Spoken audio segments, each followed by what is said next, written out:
Hello. Hi, welcome to How to Get Your Talent Spotted, which is part of Playback Festival. So Playback Festival is 145 short films by young filmmakers from across England in an exhibition which is in our theatre space. Has anyone seen it so far? If not, yes, great. If not, please check it out. It's until 6 p.m. today, and then we're going to take it on tour around the country. It'll be in Peckham Platform from the 22nd of March for 2 weeks, and then we go to Leeds, Leicester, Swindon, all sorts of places, and we'll be back at the ICA next March with more new films and more events like this.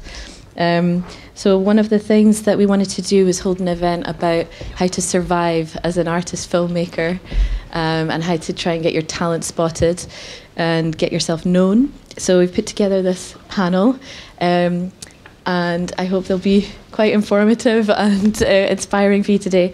Unfortunately, Rona Joy Dam from Dazed was going to be here to give the perspective from being an online channel and magazine, but he can't make it, so I'm really sorry about that. So the slide is kind of wrong, but I'm sure that this panel that we have is going to inspire.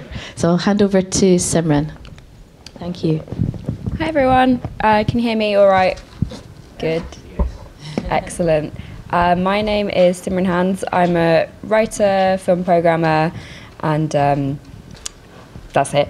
I'm going to be leading the discussion today. So the way it's going to work is that we'll kind of spend the first kind of 25 minutes or something like that talking about how to get your talent spotted, and then we are going to move on and talk about how to parlay having your talent spotted into making money. I know I'm really excited to find out how to make money as an artist filmmaker as well. But first of all, I want to introduce you to the panel, and I handily have their bios written down, so excuse me for reading off my phone. So to my left, we have Nichola Bruce. Nichola Bruce films and experiments with the moving image as part of her lifelong archive, which informs her larger works. These include experimental works and award-winning dramas and documentaries, such as Laurie Anderson, The Human Face, for BBC Arena, Rachel White-Read, The Monument for BBC Arts, poet Dermot Healy, I Could Read the Sky, and Axis of Light, which won the Best Doc Award at the Madrid and United Nations Festival. Is that correct? Yeah. And she was awarded a National Endowment Science, Technology and Arts Fellowship to study perception. And currently she's in post-production on a feature documentary called The Romance of Bricks. So quite a sort of interesting and varied career within the artist film world up until this point. To my immediate right is Carol Swords. Carol is an art and design curator working mainly in the public sphere for the last 25 years. She's curated over 120 exhibitions of both emerging and established artists, specialising in explorations of the built environment and the city. She is passionate about learning and public programmes. She's curator of Pitzhanger Manor Gallery, formerly PM Gallery, where she's currently curating the programme for 2018 when it reopens after undergoing a major redevelopment. So an interesting person to know if you're an artist. I really like this bit that Carol included in her bio. Carol has a unique perspective on what it takes to deliver a vision built on trust, collaboration, and sometimes bloody-mindedness. And I think we'll be going into the bloody-mindedness bit soon. And then to the far right is Rose Cupit, who has worked with Film London Artists Moving Image Network, that's FLAMIN, since it was established in 2005. And for those who don't know about FLAMIN, it's made possible with funding from the Arts Council, and it's a one-stop resource to provide London-based artists working in the moving image with access to funding, guidance, and development opportunities. Through unique commissioning funds, FLAMIN has commissioned over 150 productions and supported the careers of countless other artists with programmes of one-to-one advice sessions, residencies, and workshops. So, as you can see, we have artist, curator, and the funder, or the sort of how would you describe your job, Rose? sort of funder supporter. So we receive a lot of public money from different sources, which in the UK is good. So we work with Arts Council England, also BFI and the Mayor's Office. So I guess we're that kind of, although we're a private company, we're part of that public sector world. So kind of the bridge between the artist and the curator in a lot of ways. Could be, yes. Facilitating the work to be made, which then working with someone like Carol, who would be showing the work and also working with the artist. Yeah. So there are some clips, but I don't want to show them just yet. I think I want you to kind of get more of a sense of what these guys do, and I think it would be more interesting to kind of think about how to get noticed, how to get commissioned, how to get funding, and then look at the work that has been funded. I think that will be a sort of more productive way around to do it. So I want to start with you, Nichola.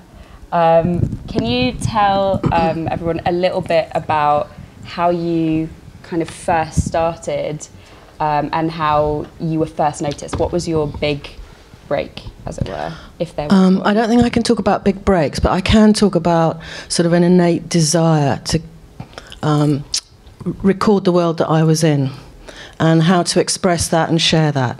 So a big break isn't something that's actually, I think, part of the story, but I do think that by continuously making work and starting off in very small ways and having the resilience to continue to see the small moments that connect you with the world, whether it's on an iPhone or whatever, those all accumulate, and I think that they end up being your story.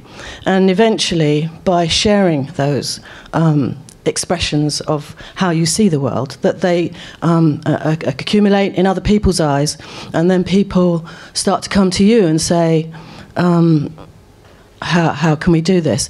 And I certainly have gone all the routes of approaching commissioners, and I've gone all the routes of sort of trying to get scripts financed. But what I keep as my core through all that sort of adversity, because I think it is an extremely... you have to be very strong within yourself to keep going and finding the voice that you're still seeking, as well as being able to express it through all these different bodies, like through television or through film or through, installation work or similar. So does that make sense to you? Yeah, definitely. That does make sense. But I do still want to know what was the kind of first significant or sort of big piece that you had commissioned. Maybe big break is perhaps a sort of the wrong way of putting it. Well, I'll go back a bit earlier, and I'll go back to I couldn't raise any money to make films, so I spent a year on a building site, and the first film I made out of that with a friend. I collaborated with somebody, and it was a short animation, and I put it in a competition for the Young Filmmakers Award, and it was shown on Christmas Day on TV. So that was a big, actually might have something here. And it came out, and I'm going back a long way because it came sort of a bit pre-punk. And then, of course, the punk thing was all about, expressing yourself. And along with that came lots of friends making music and collaborating with them and making videos. So do you kind of feel that a lot of your productivity and kind of getting noticed came from situating yourself within a community?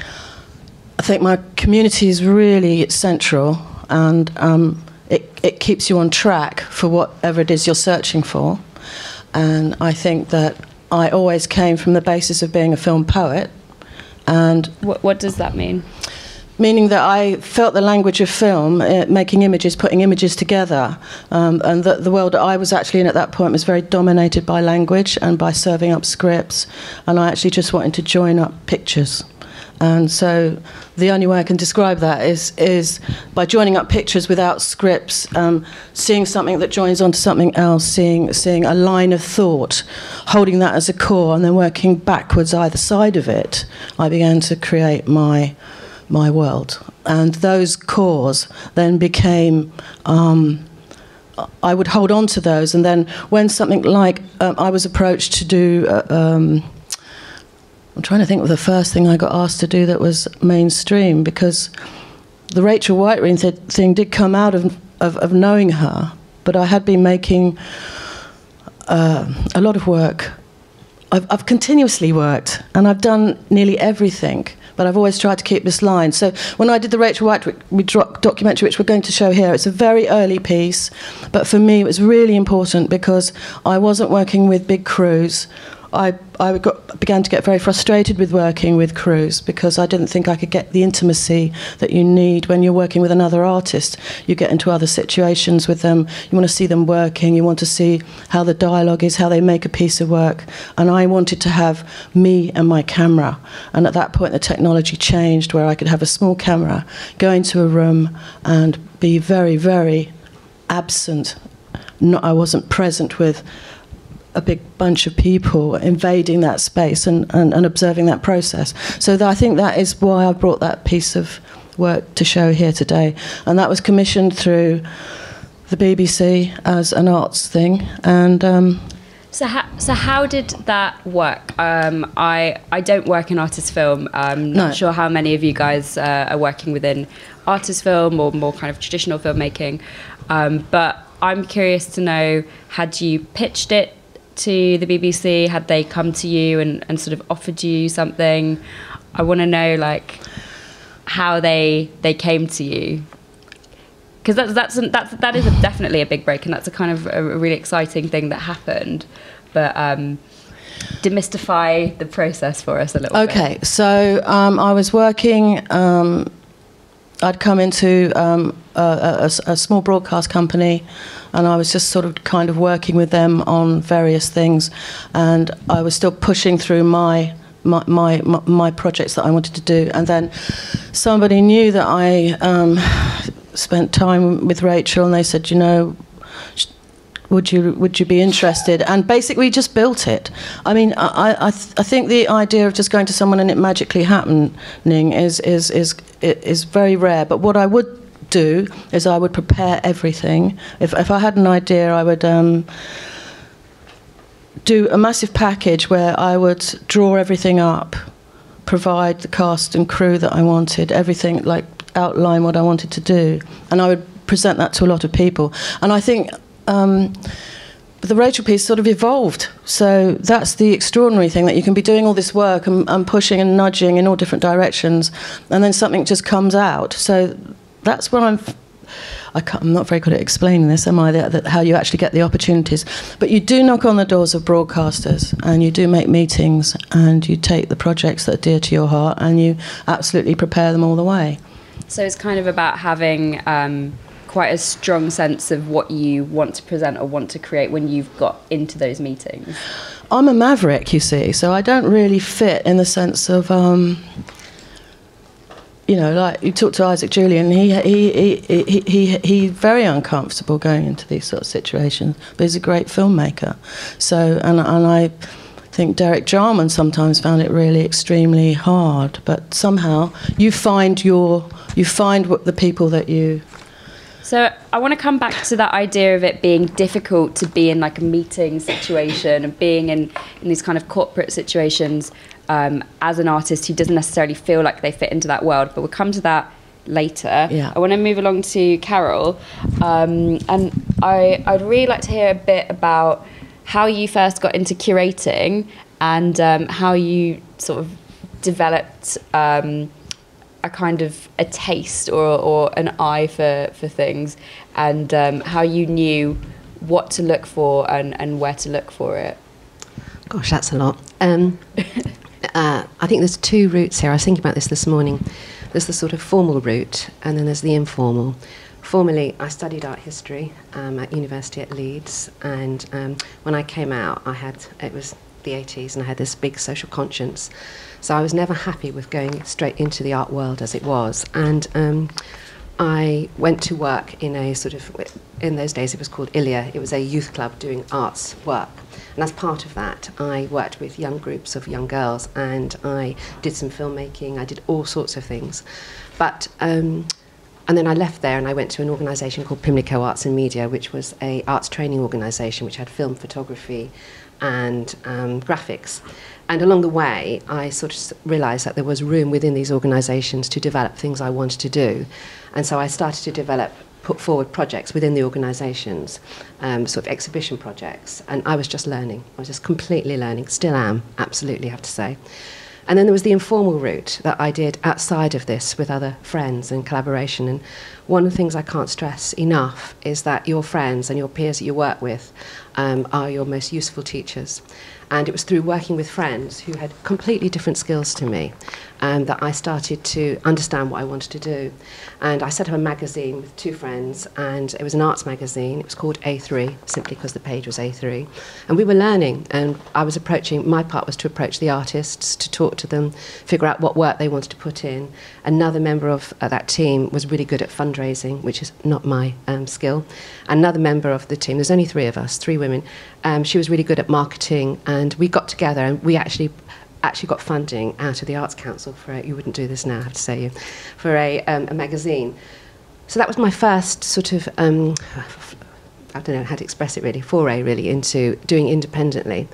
And then as I did my formal work, I actually realised that I wanted to curate things outside. I actually understood that I wanted to put shows together, and I had friends that were photographers, friends that were painters, friends that were filmmakers, and it was finding the venue, and that's the issue for a lot of curators, a lot of people, is finding the venue. And I found a venue in East London, now quite famous venue in Princelet Street, and I got some filmmakers and photographers and friends together, and basically we got the venue and we put it all together, and then we self-funded it. We self-funded it, which meant, but the biggest part of that actually was the marketing of it, and those 2 events, or those 2 occasions, really taught me so much. They taught me about working with people who have completely different skills and how you can come together to create something else. And then I went on, I worked for other organisations, and then I started to think about myself, about what I cared about and about what I wanted to do. Throughout the whole of this, for me personally, there was 2 strains. It was about living in London, growing up as a Londoner, and sort of how hard that was also, and about the industry I'm in is a very middle-class industry. I didn't come from that. It was finding my way through it. And I met lots of people, and one of the things I did was I asked advice all over the place, and people love giving you advice, is what I've learned. What kind of things were you asking? How to do things. If I didn't know how to do something, I would ask, all around me. And eventually someone might say, well, you might want to talk to so-and-so. I just kept asking people. And I still do. One of the things, I don't know what I have to impart here, but one of the things that I do throughout my whole life is literally try not to say, no, I can't do that because I haven't got the funding for it. No, I can't do that because I haven't got the space. How could I possibly make this work? That's what my bit bloody minder miss on the end of my thing. How could I possibly make this work? And sometimes the projects are diminished somewhat, and sometimes you'd have to be honest by it, if you can't get the funding you need. But I think just that sense of, I have to do this, and I think as an artist, I think a lot of artists, it's 2 things. It's, I think what I've learnt through my work is that artists don't do it because they want to. They do it because they need to. And that's a really big thing. And I think once I realised that it was part and parcel of who they were, it made my sort of work more, more meaningful, if you want. And I felt I wanted to facilitate it. So I really want to know how, sort of 2 things. How you were finding the work, and sort of how the work was coming to you or you were going to it, but also how those kind of modes of discovery have changed over the years, because I imagine that they have changed a lot, and the way you present yourself as an artist or a filmmaker today, and the way you kind of get spotted, whether it's similar or different to how it was 10 years ago, 20 years ago, whatever. Oh, it's completely different. The advent of social media being the biggest thing. I go out a lot, I see lots of work, and I go to all different places. People send me lots of work. It's a combination, there's no one way. Sometimes if I've got an idea, and it's usually in the zeitgeist, but I haven't actually understood it at the time, I think it's my unique idea. And I follow up and I do lots of research. I do lots of research online. I do lots of research. I talk to people. I get lots of work sent to me all the time. There's no one way. I think that's what I was going to say. There's no one way. It's just a matter of all sorts of things coming together.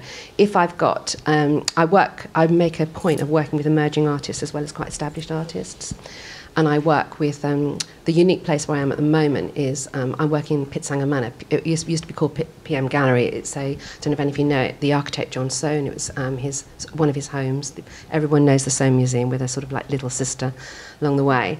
But it's an amazing, amazing building, and at the moment it's shut, and next to it is a contemporary gallery. And so the unique thing we have there is we've got this historical building with nothing in it, which is the most important bit, and then we've got contemporary gallery. So it's the marriage of the historical and the contemporary. So that's my sort of material with which I work. So if artists can respond to that, then I will actually try and talk to them about. If I find something that I'm really interested in, I will work with an artist, and we will go out and find funding to support the project.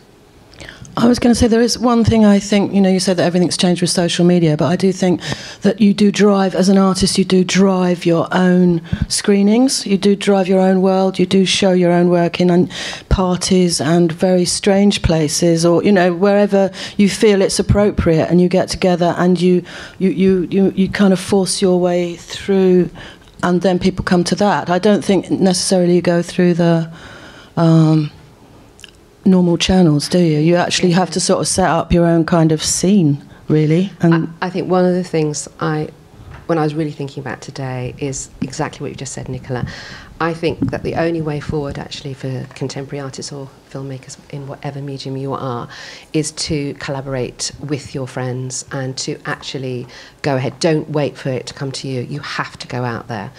And if it's not, as Nichola was saying, if it's not something you're very comfortable with, then join in with people who are, because I think any artistic endeavour involves very many different skills, and then that's what you need to find. You need to find someone who can actually be the broker for you, if you want. And I think particularly because it's so literary based in this country, everyone wants this scripts and things, and you're presenting a picture language often, or a very different, you're often thinking ahead of what commissioners already are patterned into what they know. They very rarely can see ahead, and often the artist is thinking in a way that might be very challenging for them. So that's why I think you have to create your own forum and make your own, your own adventures in how your work can be seen and the different ways that can be done. And because you can stream it, you can even do your own channels and everything. That obviously, you know about all of those things, but I think that the intimate way of showing work as well in clubs and parties and creating your own galleries, creating your own ways of seeing stuff is important. I want to move along to Rose, and I want to hear a little bit about what funding bodies are kind of looking for. Because before you were at FLAMIN, you worked for the Arts Council, and so your experience is kind of like assessing artists as they're kind of looking to fund their projects.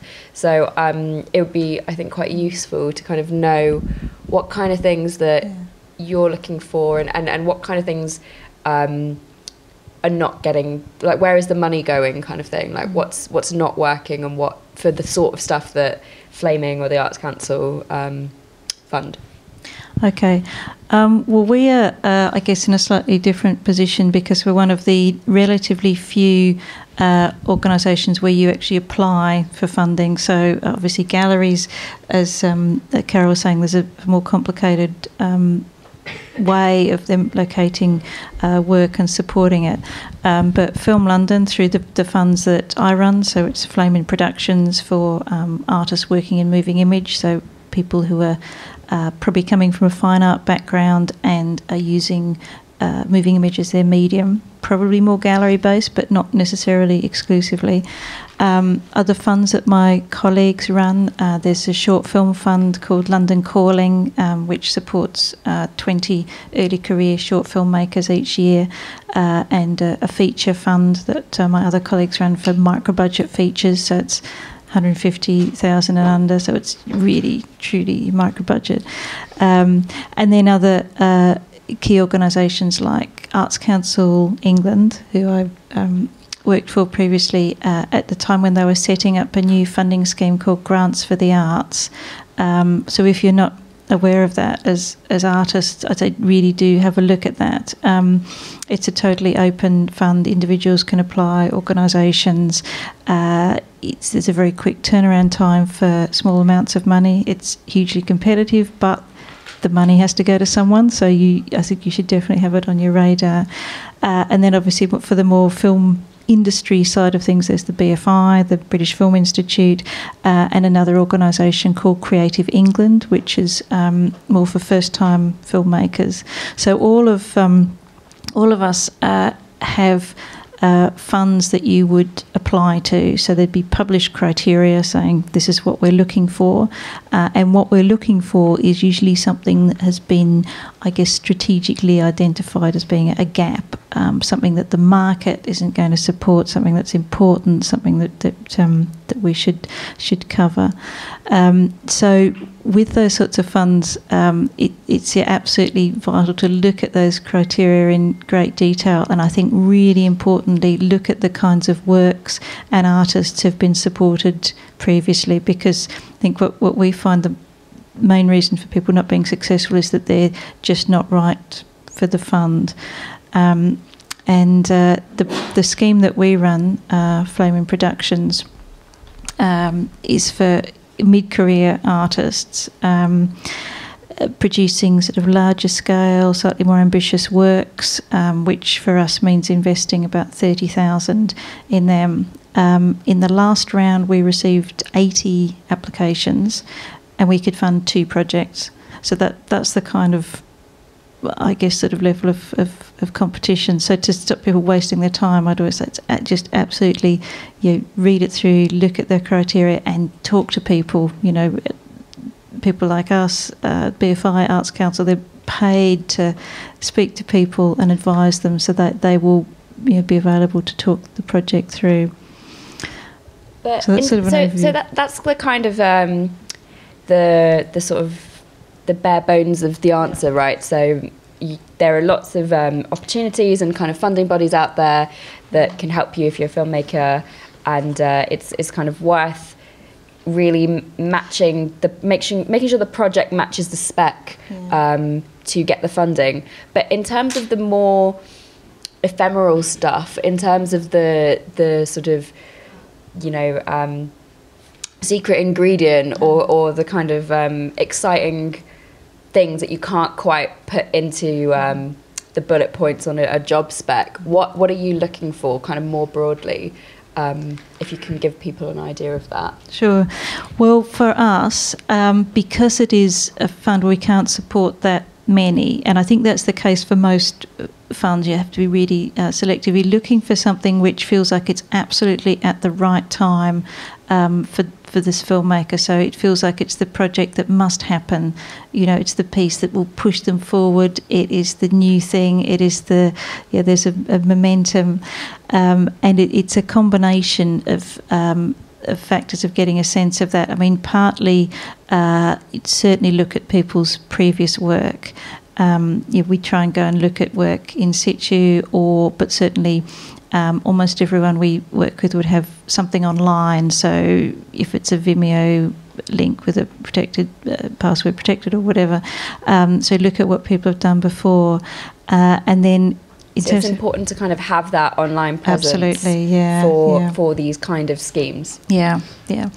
And then I think it's interesting because I think in the art world, what we're looking for is very much a sort of motivation and the idea. So what is it this person is trying to do? What is the concept? What is the idea behind it? How can you see a trajectory through the work, what they're developing, how it sits within the wider context, as well as trying to get a sense of what it will actually look like. So looking for a balance between that. My feeling is if you're going to something that is perhaps more film industry focused, and I don't know, maybe Nichola, you've found this, that they're very conservative. Is what will happen? What is the story? What will unfold? What will it look like? So I do think it's, if you're going down that route of applying for public money or wherever, or going to pitching to someone who might support it, you need to have given some thought to where you situate yourself. Are you making work for a gallery context? Are you do you want to be a filmmaker? Do you feel you've spanned both? And I think that absolutely has to be led by the work, your work and your ideas around that. But to feel where you fit in those pieces of the puzzle. So having an identity and kind of knowing what the context for your own work is sounds like it's really important.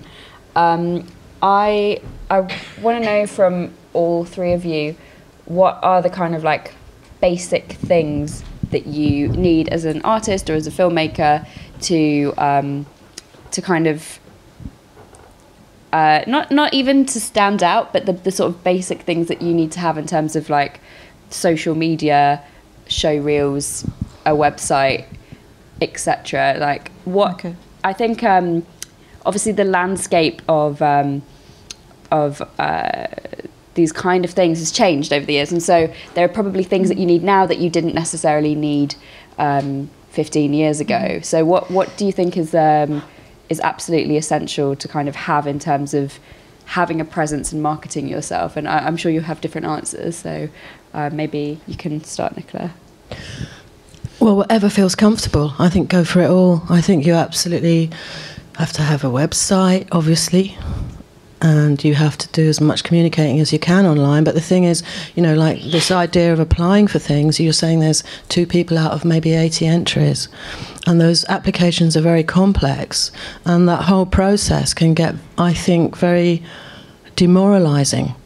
And the odds are so unlikely that one's ever going to get funded by any of the major bodies around, that I think that you just have to keep making your own work. And that is possible now with all the technology we have. And I think just keeping your eye in the game, always looking every day, maybe set yourself something like, actually, I'm going to make a film a week. I'm just going to observe something. I'm going to put it up. And that is going to be my statement. And I'm going to understand more by it. Because I think it's so important to keep the blood flowing, to not be stopped by actually a system that is much further behind the way the people are moving. And I think that's what we have at the moment. And artist film is only just getting, I think, properly understood. And I think there's an absolute tidal wave of amazing talent out there, which is barely getting through. And there's some great galleries starting up, but most of them are being set up by the artists themselves, because that energy is only recognised by the artists themselves. Often the galleries have much more, by the time they've established themselves, they have much more complex things to deal with, like, keeping the building running and, what is going to get people in there. And so I really believe any major new sort of movement in moving image is going to come from an absolutely outside source, and it probably isn't going to come through the systems, but what the systems do is they absolutely recognise very established, fantastic talent, and they do keep that going, and they do keep a momentum. But I'm sure if there was possible, you would have 3 museums and you would have 8 funding platforms, because the actual funding platforms for artist work is also so different. It's not just watching, 5-10 minute pieces anymore. Because of the way we're going into VR and everything. I mean, the whole way it's moving forward is we're actually in the systems way behind it.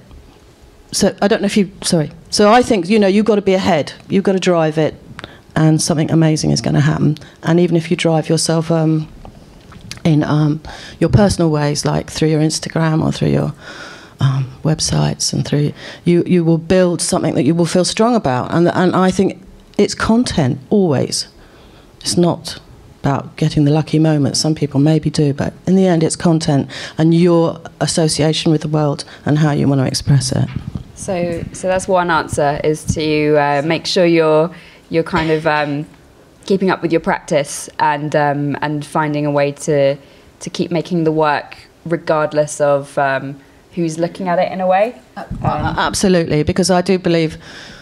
I actually do. Do you believe talent comes through in the end, or do you think it's resilience? Or I think resilience has got a lot to do with it. Yeah, I think I'd like to hear what you think about this, Carol, as well. The bare bones of what people need. What the bare bones. I echo what Nichola said about recognising what your actual talent is, or talent's the wrong word, what your actual motivation is. And there's an authenticity, I think, comes through whatever you do. And I think if you find your voice, whatever area that is in, and then that can actually dictate who you apply to show your work, who you apply to try and get it funded. And I think when you're young, I think you're at that stage where you have got the opportunity to learn, to figure out who you are. And I think there's two things to this. Sorry, I'm trying to cover about 100 things at the same time. But I think that when you're trying to market your work, I think if you have all of the things that are available to you at the moment, which we've just discussed, but also I think you have to have an edge or a resilience, because you have to know that it's not going to be easy. It is a nightmare. I've just finished an Arts Council application, and apart from the fact it times out all the time, so save everything, but you also have to have a relationship with the Arts Council. You have to speak to somebody in it in order to put your application forward, and you also have to speak to someone in your local authorities. So it is quite a big job to actually do all of this. But all those things are necessary, but if you believe in the end that what you're doing and you really want to do it, then you just have to go through with it. It might mean that you end up working as a barista in a cafe, but I actually do believe that just feeds your art, feeds your irritation with the world, whatever. It's all part and parcel of what you do, but it's very real. And I think if you have in your own head your motivation, your knowledge base that what you're doing, and this is just paying your way, then I think that's the only thing that I think that matters in the end. You can go forward. I've missed something there, haven't I? So, no, you're fine. And Rose, if you can say what you think of the absolute bare minimum of things that people need. Well, I think some of the practical things that you mentioned, a website or web links to promote your work, keep your CV up to date. Whether you do that on your own website or through other agencies, really important. But I think also just two things to pick up on that Carol and Nichola mentioned, being part of that community of artists and art world is absolutely vital. And I think at your age, or you're being networked in and with your peers, is probably the most important thing that you can do, because all of you are going to be going forward and self-starting, doing DIY things, setting up galleries. Some of you will become curators, some of you will stay artists, and they are part of your generation which is moving forward and will be the people who support you, whether that's in making work or showing work. The other thing I wanted to say, which seems really obvious, is go and see work. Go and see, go to galleries, go to openings, get on invitation lists. Be aware of your position in the overall sector. I mean, that is all development and research and investment in your career. That's the sector that you're based in. And it's extraordinary that we'd have people ring us up and go, tell me some galleries where I could approach to place my work. It's like, you should know this. You've got to, this is part and parcel of it. So, and I think you value that activity as something that you benefit from. It's part of what you do. And just to add a depressing statistic, which doesn't have to be depressing, can be something you fight against. What Carol was saying is that I think it's about 3/4 of people who define themselves as visual artists are actually earning minimum wage or less, and that is tough. I think that's about £10,000, £12,000 per annum. So, not to say that will happen to you, but it's just something to be aware of. That you've got to prepare for that and think, how will I manage? Can I just say something on that? Sure. I think it's really imperative that you are very real about how long it might take you to get even a modest success. So you need to have a structure in your life where you will actually earn an income. And if it's in a complementary area, then it's fantastic. But I think you need, if you are working in a complementary area, you can get contacts and you can get knowledge base. But I think you have to actually lay the foundations, because it's very hard to survive. And we'd be very wrong if we were telling you differently.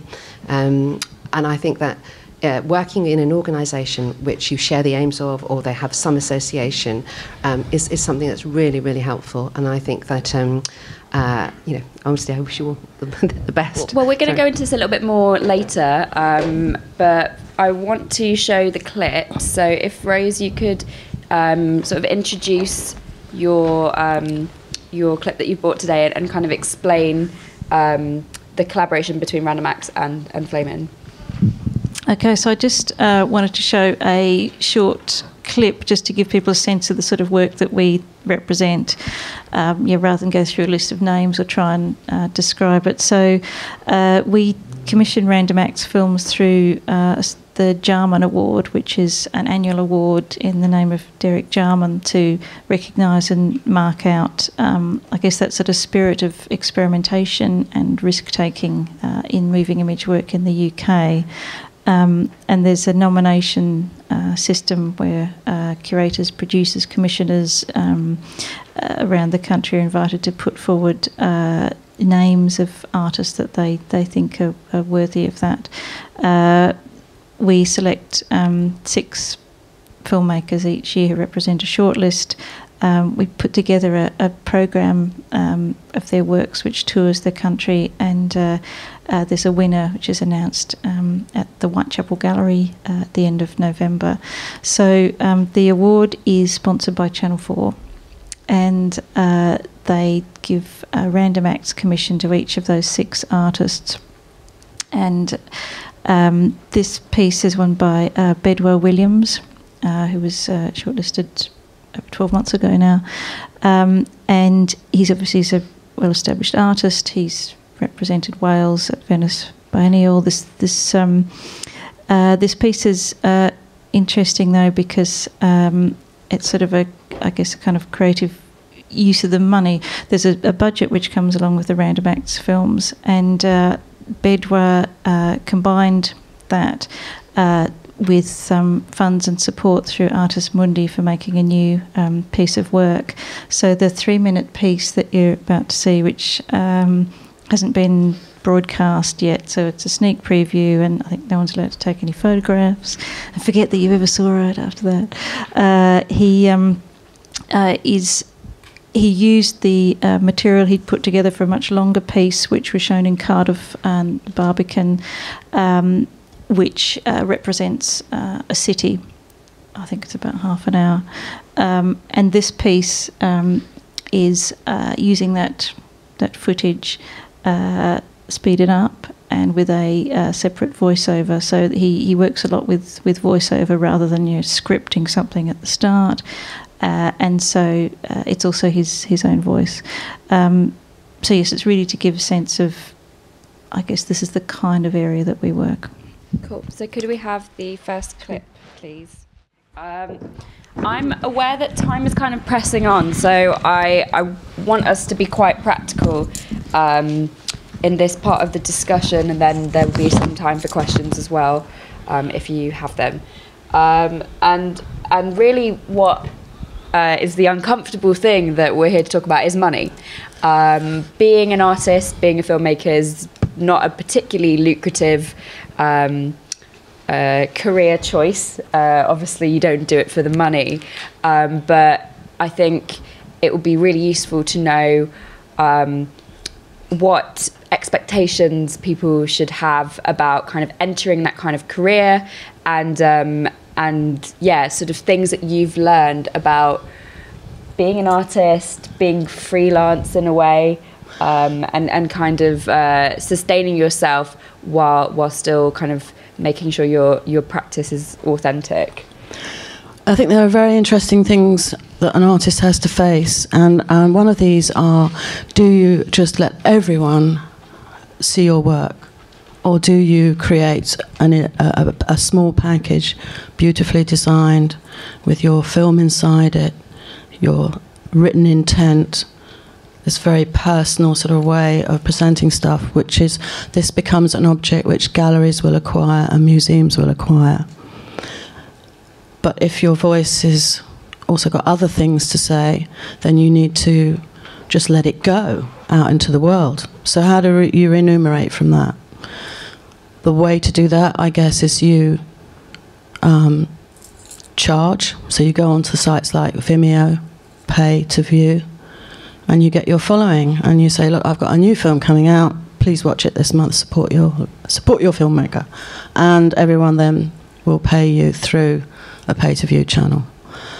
And I think those are big decisions that you can make. Do you want to make, or perhaps you do both, because I think that's also entirely plausible. But those are two monetary ways of actually viewing your future in making your moving image work. Is it for the few, and therefore that increases the value of the product that you make? It's a terrible way of talking about this wonderful world we're in, but if that's one way of going to it, so it becomes... Yeah, it is awful and corporate and odd to be talking about art in these kind of crass terms. Yeah, you burn your CVs, write manifestos.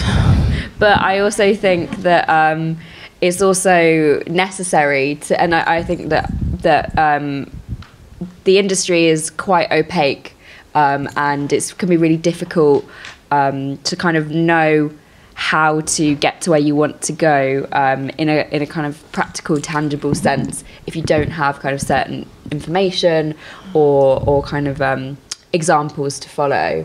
Maybe you can talk a little bit about this, Rose.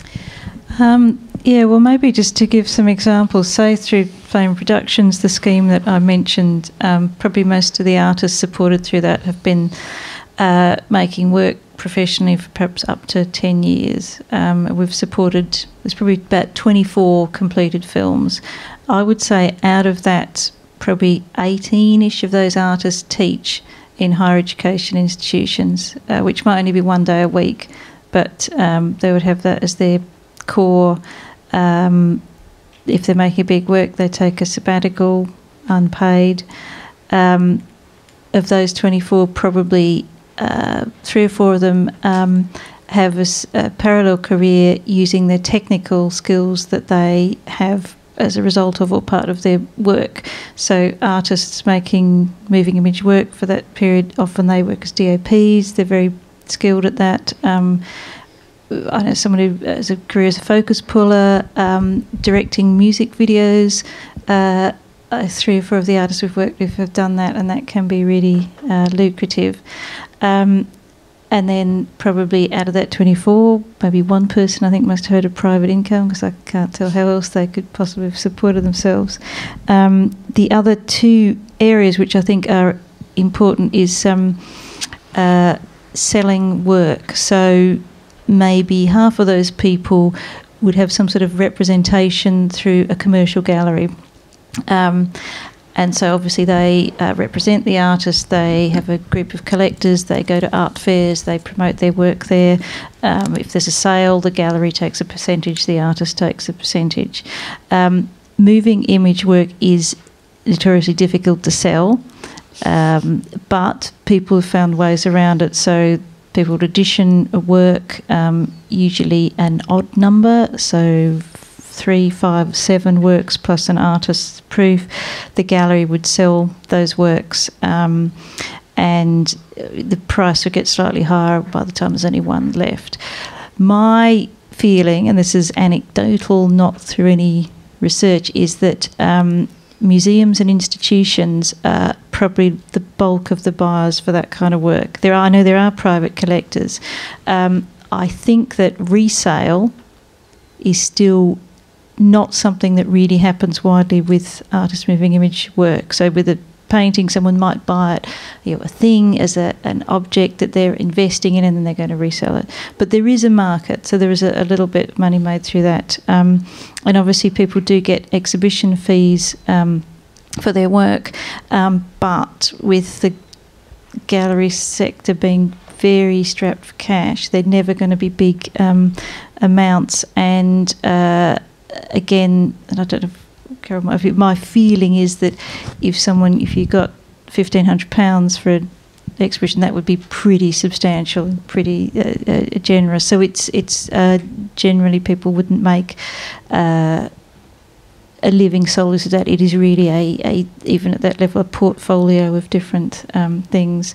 Just one quick thing also, if you're applying to us or to the Arts Council or any of that public money, you put in your budget a fee for yourself, because we're in a position where we can pay that as part of a budget, and I know the Arts Council is very strong on artists should be paid fees. It's another slightly complicated area, but I don't know if... Sorry.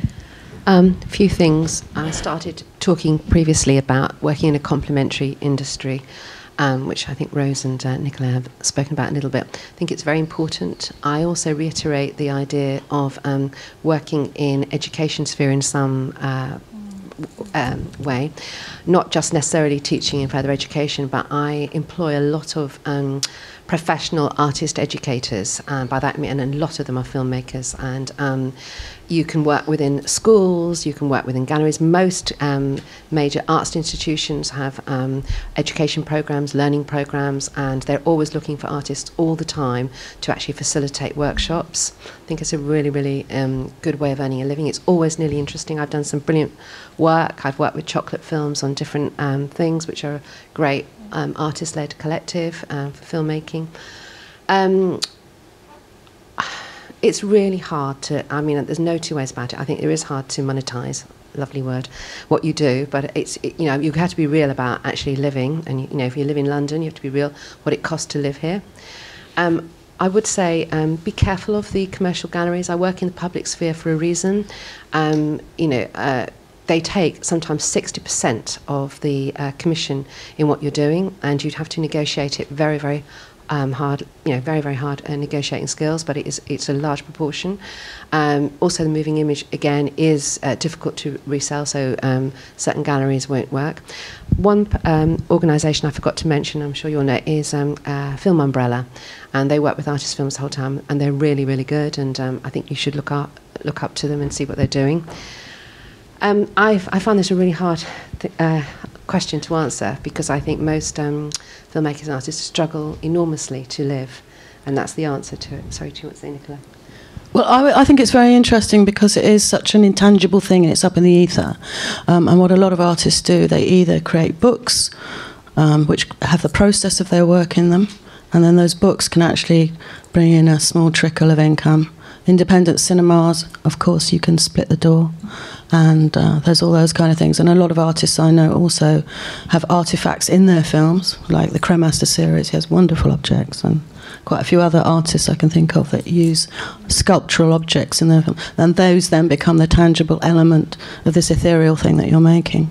But I think actually it's we've got to make some other way of doing it. I don't know what it is, but it's a bit like the music business in the early days when everyone sang for free, and we're all making films on a very low level, that not on a great level, but on a level that isn't income related. But somehow that energy, those ideas, have to be fair, and we have to have some sort of decent return in order for our exchange with everybody else to continue. I mean, I think it's interesting that you bring up working for free, because that's something I wanted to kind of ask about. I think a lot of people in any creative career will kind of have to do some kind of paying their dues or some kind of working for free to get certain experience at the very beginning. But at what level? All the time. Do you draw a line under it, or sort of how do you become good at knowing how to weigh up the opportunity and what the kind of cost benefit is in all of your experiences? Well, I don't think you do. I think you have to keep on giving. You have to keep driving the energy up, and you do a lot of things for free. And then every now and then, someone says, "Actually, we will pay your fares. We will pay this," and money starts to come through. And I now get commissioned by people who know about me. I'm very, very lucky, but I'm long in the tooth. And I think it's taken all that youthful energy of mine to get to this point. And you should all be making really great pieces of work now and have the assets to do that.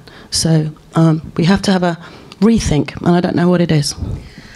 I feel sort of two ways about this. I think that you have to volunteer to get experience, but then you also have to live. And it's a really difficult sort of balance to do. don't underestimate how much major organisations will love to have somebody within them who's completely competent and willing. They will absolutely love it. And if you have the capacity to work in a voluntary way, then I would literally approach whoever you want and say you want to do it, because it's always an asset. And when I've got great people in and they work with me, I will move heaven and hell to try and find them either a place or find a. I recently interviewed for two learning programmers, and I had 80 people apply. And of those, there was three people who were excellent. And so I chose two. And then the third girl really bugged me because she was so good, but she was she didn't have quite the experience. And so I juggled my budgets around so that I could give her some experience, because that's what she needed. And I gave her 4 months work experience working for us, doing really interesting projects. But that's because I understand how difficult it is to come in. And so she's done that 4 months for us, and I've actually paid her, because I feel really... I can't actually ask people to work for free for me on any long-term projects. But I think that you will find, if you that balance, if you can find an organisation that you really feel some affinity to and you want to work with them, you will get connections there, you will get links, you will find people that are you will want to work with, and so it is nearly always worth doing. If you can afford to live here at the same time. I think it's, you can't volunteer full-time unless you have a private income there. I mean, I think it is really, it's totally a personal thing, and I think, Nicola's absolutely right. You can't rely on public money, and there's less of it as well. But yeah, that's partly why I mentioned that the statistic of how much the majority of artists earn, because it might happen, through your work can be great, you can be doing everything right to push it, but because it is competitive, and for some people that's fine, they accept that. It's going to be, it is hard, but it's something that they prepare for. And I have seen other people, good artists get to a point where, well, okay, at 24, that's fine, you can manage. At 34, it's getting a bit difficult. So, and they do stop making art. So it is just, it is being,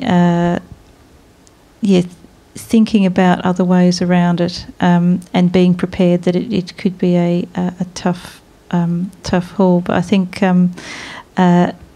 absolutely there are ways to make work at low cost, and the worst thing people can do is to be waiting around for the money to come in.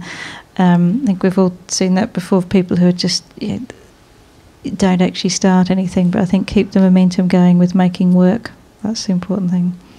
I want to open it out to questions. I think you probably have things you want to ask these guys, and there's a lot of knowledge on this stage around me, so utilise it. And there's a roaming mic, so if you stick your hand up, then we can come to you.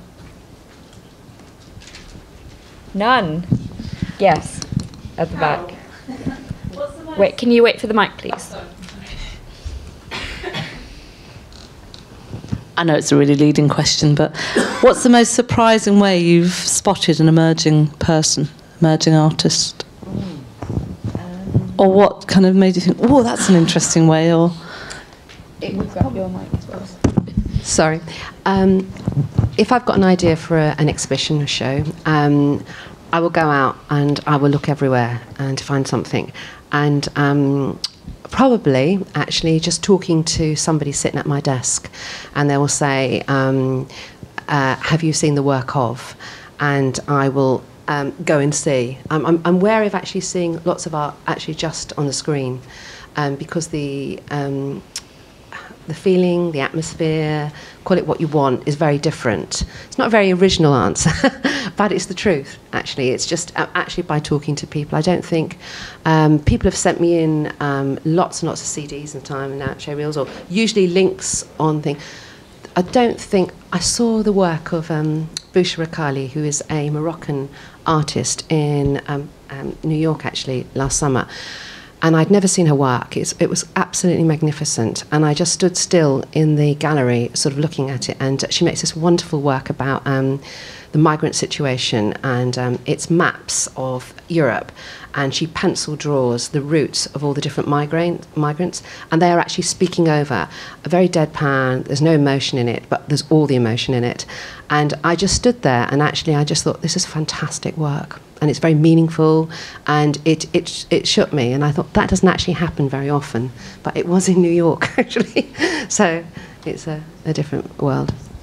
I think there's another question. So I was just going to say that. Can I just follow up, because that was in a gallery context. Yes. So when new and emerging artists who aren't in the gallery context, how, because there's lots of artists and filmmakers here who wouldn't be in that context yet. Sure. Okay, there was an artist called Nichola Bruce, and she's a fine artist, and she made a film called Cosmos.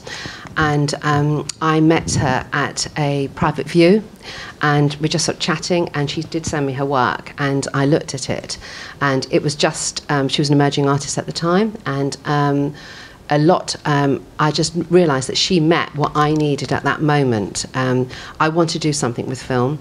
And I have to say, for galleries, that's quite a commitment, because unless you actually have a blackout facility, you actually have to do, in my case, I had to find all sorts of equipment in order to black it out. So it was quite a commitment, so I had to really want to do the work.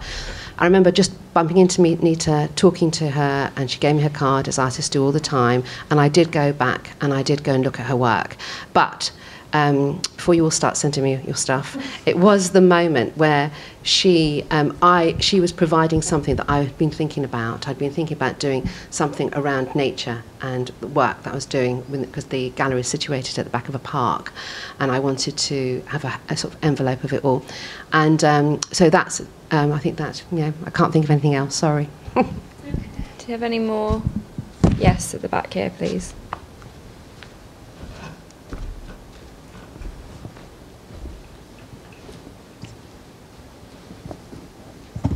Hiya. You mentioned briefly about putting into a potential budget your artist fees. Is that something that is frowned upon or expected?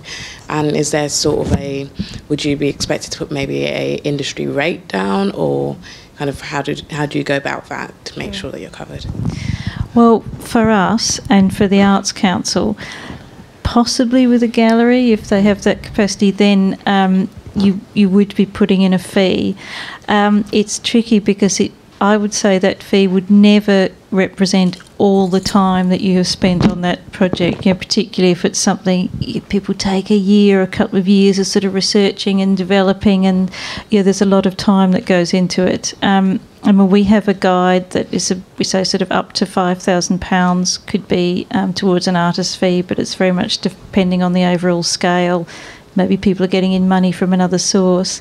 And I've got to say, this is really more of an art world convention, and I think it reflects the way the economies work, that in the film industry, in theory, you have the potential to make money from your work from it's called the back end. So you make the work, you sign a deal with a distributor, you sell the work to a broadcaster, the money comes later, and in sort of the model at Hollywood scale is that relates to bums on seats, so the box office takings, so that's all that sort of model. And generally, but not exclusively, and this is not totally my area, for film funding, a fee to the director falls into a slightly different area, because the director might be more having a percentage on what